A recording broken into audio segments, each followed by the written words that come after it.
WikiLeaks is claiming that the CIA's created a computer program that impersonates the software of the Russian antivirus company Kaspersky Lab. Let's get more details on this story from our correspondent Caleb Morpin. Caleb, good to see you. What else then is in these revelations? Well, we've got a new batch of documents from the Vault 8 of WikiLeaks. This new batch of documents that's been released showing some of the internal workings of the CIA, particularly in relation to software. Now, what was released is a program called Hive, and essentially this is a major component of CIA infrastructure and malware, and it provides covert communications about how the CIA operates and what kind of software and malware that they're using. Now, one thing that was revealed in these documents is that essentially the CIA had a program to imitate Kaspersky Laboratory. Now, this is a huge, popular Russian software company, and it's recently been subject to scandal. U.S. authorities have actually banned any government agencies from using Kaspersky Laboratories, citing concerns about national security. This happened back in September, and it was recently reported by the Wall Street Journal that Russian hackers had stolen U.S. cyber secrets from the National Security Agency by using software that was developed by Kaspersky Laboratory. This is actually what was said by Elaine Duke of the Homeland Security Department of the United States. The risk that the Russian government, whether acting on its own or in collaboration with Kaspersky, could capitalize on access provided by Kaspersky products to compromise federal information and information systems directly implicates U.S. national security.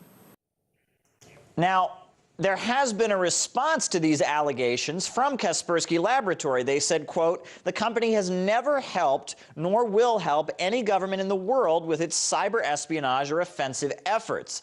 They made clear they had nothing to do with any hacking or stealing of information to that effect. And now we see revealed in this batch of WikiLeaks documents that the CIA specifically has a program developed for the purpose of imitating this popular Russian software company, essentially making activities look like they're being done by Kaspersky Laboratory. In fact, there are 3 examples of source code that's used to build a fake certificate for antivirus software to make it look like it originated with Kaspersky Laboratory. So quite an interesting development. All these allegations have been leveled against Kaspersky Laboratory, this very popular and very large Russian software company, and we now see that the CIA had a specific program designed to make it look like activities were being done by Kaspersky, to imitate and leave essentially false digital fingerprints for Kaspersky Laboratory. A very interesting development. Yeah, absolutely, and we'll stick with this story a little bit more. Many thanks for now. Caleb Morpin there in New York. Now, Vault 8 is a new series of WikiLeaks publications on a huge tranche of leaked CIA files. It details the revelations in the previous batch called Vault 7, which revealed the agency had its own malware, exploited vulnerabilities in phones and TVs, and had the ability to bypass encryption on messaging apps. Let's bring in former British intelligence officer Annie Mashon. I think it's safe to say most people won't be trusting the CIA anytime soon, but we shouldn't be surprised, should we? This is kind of what they do. They're a spy agency. Are you surprised by any of this or the scope of their operations? Not at all, no. I mean, intelligence agencies have had this level of capability, even in the analog era. It was just much more targeted, much more resource intensive. Of course, with the internet, it's opened up huge new opportunities for them to master the internet, which is one of the phrases that came out of the Snowden leaks a few years ago. But in this case, of course, the WikiLeaks CIA Vault 7 and Vault 8 revelations are fascinating, because the Vault 7 revelations last year revealed that, for example, the CIA could actually make a hack look like it had come from Russia under the codename Umbridge, from China under Marble, and under many, many other countries. So it's actually really mucked up the whole concept of forensicating any hack attacks that go on around the world. So I suppose it was inevitable it would move on to looking at corporations that had a gold standard of providing protection around the world for companies, and also the American government, by the way. Kaspersky is a highly reputable reputable. It's been operating for a couple of decades. It has about 400 million users around the world, including, until very recently, the American government. So, if they're going to do that to whole countries, of course they're going to do it to competitive and competitor corporations around the world too.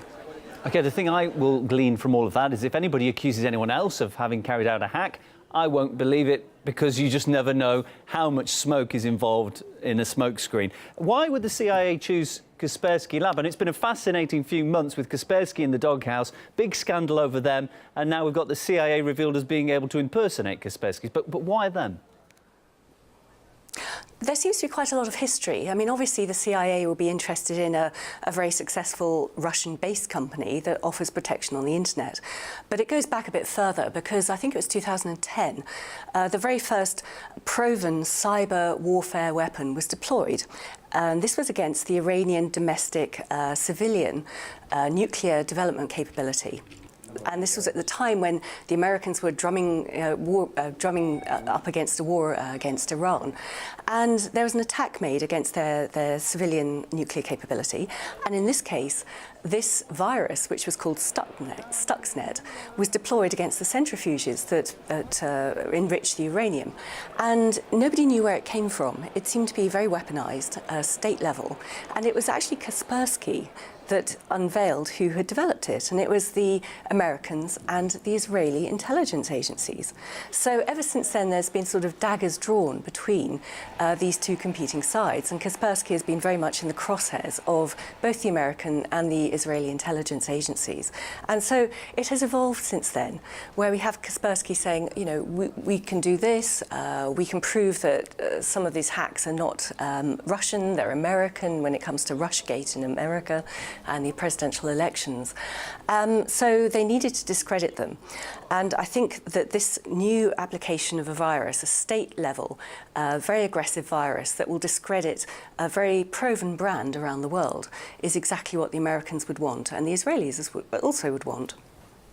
Some fascinating insights there, I think. Much appreciated your time there. Former British intelligence officer Annie Machon is my guest. Thank you, Annie.